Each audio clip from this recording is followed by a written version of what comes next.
notamment inspiré notre prochaine intervenante qui s'appelle Claudine Uwamwiza, qui est d'origine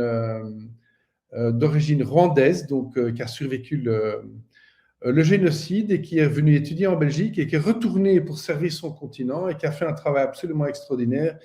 Elle est dans un bus entre Dar es Salaam et Mwanza et donc s'excuse parce qu'il y a eu beaucoup de retard. Donc, je répète, pour ceux qui veulent démarrer un business de transfert et de transport et de mobilité des touristes et des personnes en Afrique de l'Est, les contacts sont ouverts, que ce soit par eau, par air ou par route. Donc, elle m'a demandé cette lourde tâche de présenter sa présentation.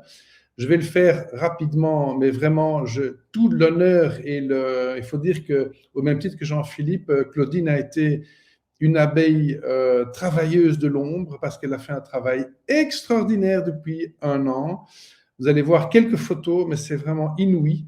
Et elle est partie grâce aussi à Cédric, merci, et à tous ceux qui ont travaillé, notamment Élise qui va venir juste après, sur cette idée de création d'un Open Fab Lab. À Kigoma, si vous allez voir sur Google Maps, c'est encore en Tanzanie, mais c'est tout près du lac, des Grands Lacs de Tanganyika, à la croisée des chemins du Burundi, du Congo et de la Tanzanie. Alors voilà, on peut passer la slide.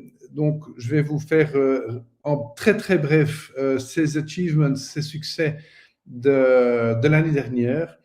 Donc, agriculture biologique, permaculture, petit élevage, formation à tout ça, de maman seule, de maman avec enfant, souvent dans ces pays-là abandonnés, donc ce sont les plus pauvres des plus pauvres. Et donc, grâce au fait que ces mamans peuvent travailler un terrain, donc elle a acheté avec toutes ses économies, acheté un premier terrain d'1 hectare près de Wanza. Et là, il y a 8 mamans qui ont commencé. Et en 2 mois, ils avaient suffisamment de légumes et de fruits pour aller au marché, avoir un petit revenu qui leur permettait d'envoyer leurs enfants à l'école. Donc, on parle de dizaines de vies changées. En quelques mois, en 6 mois, et j'en revenais pas parce qu'elle a fait ça en silence total, tout à coup, elle lui dit, mais ça va, on a fait 4 terrains. Enfin, c'est elle hein, qui a ouvert 4 terrains, 3 en Tanzanie, 1 au Rwanda, avec plus que 50 mamans et plus que 250 enfants. Donc, toute seule, elle a pu changer littéralement la vie de 300 personnes et tous leurs descendants, puisqu'il s'agit de vraiment changer le sort de familles entières et de tous leurs descendants. Plutôt que de traîner sur les chemins, ont tout à coup une dignité retrouvée. Voilà, vous pouvez passer.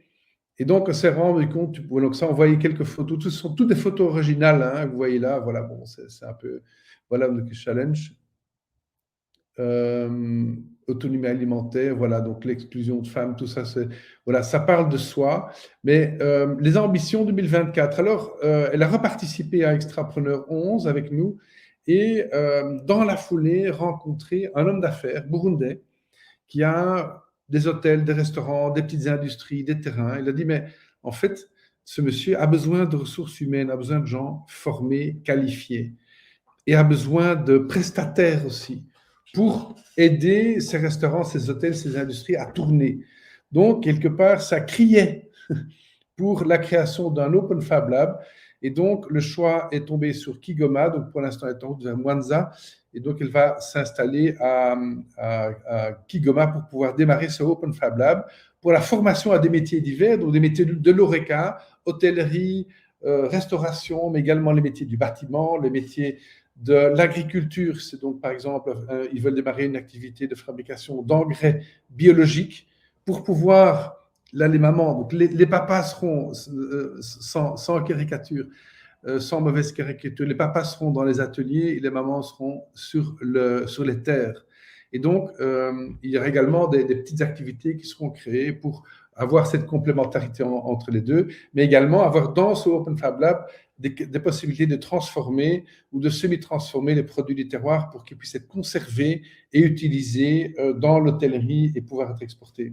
Mais également des ateliers auto, vélo, mais aussi avec un espace de coworking, avec Internet, des ordinateurs, pour que tout le monde qui a envie puisse se former grâce aussi à notre base de données et notre knowledge base avec toutes les formations en YouTube, qui pourront être déroulés, que tous ces gens puissent apprendre un métier et ensuite très vite en pratique de pair à pair, en duo avec des gens qui sont dans le métier, sous forme de stage d'apprentissage, développer les compétences, développer les métiers. Il faut savoir que l'Afrique aura besoin d'ici 2030 6 millions de personnes supplémentaires uniquement dans l'hôtellerie.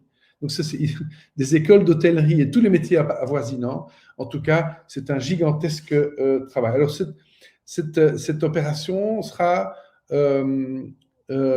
financièrement autonome parce qu'elle va servir. Oui, pourquoi c'est vraiment différent? Excuse-moi, je suis en train de griller les slides de Claudine ici. Pourquoi c'est vraiment différent? Parce que ce sera un peu un one-stop shop local de la formation et de la micro-entreprise.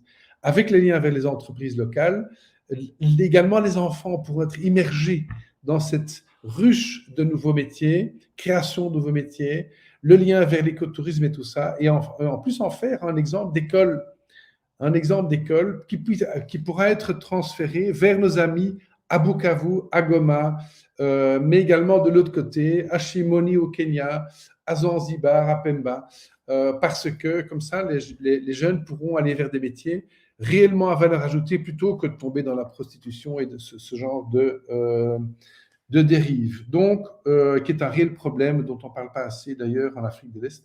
Voilà, donc ça c'est pour le projet de Claudine. Le business model sont multiples, hein, donc il s'agira de vente de produits du terroir, de formation pour les entreprises locales, former des gens pour les entreprises locales. Alors, ce qui est important aussi, ce qu'on a vraiment remarqué, ce qui est important, c'est également des formations à l'entrepreneuriat de base, les business plans, les business models, la comptabilité, les bilans, les comptes de résultats, mais également la création de micro-entreprises qui pourront rester dans cet écosystème de cette Open Fab Lab, des micro-entreprises en tout genre, hein, qui peuvent servir l'hôtellerie, servir le bâtiment, servir les entreprises locales. Mais également, et à terme, et d'ailleurs on en parlera, et vous verrez à la fin, si vous avez tout suivi, vous allez voir ce fil rouge qui va revenir, il y a réellement avec un lien à faire avec Élise, ici à Bruxelles, qui a son centre dont elle parlera. Pour la création, finalement, ce sont des méga tiers-lieux à très haute valeur ajoutée sociétale. Et ça va permettre aussi de développer une excellence, une compétence qui va permettre à, notamment Claudine, Élise et tous ceux qui portent ces projets, hein, Cédric, Alper, à devenir des experts de comment créer des lieux de transition, de formation, de création d'îlots de régénération, avec tous les métiers qui vont avec. On peut passer la slide. Donc, vous voyez vraiment ces alliances qui sont en train de se cristalliser. Ici, on a mis Tanzanie au milieu, mais c'est réellement un écosystème d'excellence qui est en train d'émerger. Vous voyez, vous reconnaîtrez tout le monde, hein. Et notamment, on n'a pas encore vu, mais ça ne pourrait tarder, hein, Zigabé de Bukavu et Goma, de nos amis de ESSAD avec Justin, qui, je sais, est en train de nous regarder. Voilà, je pense que, en tout cas, appel à candidature, évidemment, tous ces lieux seront des lieux qui seront ouverts à Gudivert, des lieux qui vont devenir des écotourismes, des lieux qui vont réellement être de plus en plus inspirants. Et voilà, avec l'ambition de Claudine, vous avez son email ici, je pense qu'on risque d'être solidement décoiffé. Moi, il n'y a plus grand-chose à décoiffer, mais en tout cas, pour ceux qui ont encore des cheveux, attendez-vous à être bien décoiffés des résultats qui vont être réalisés en 2024.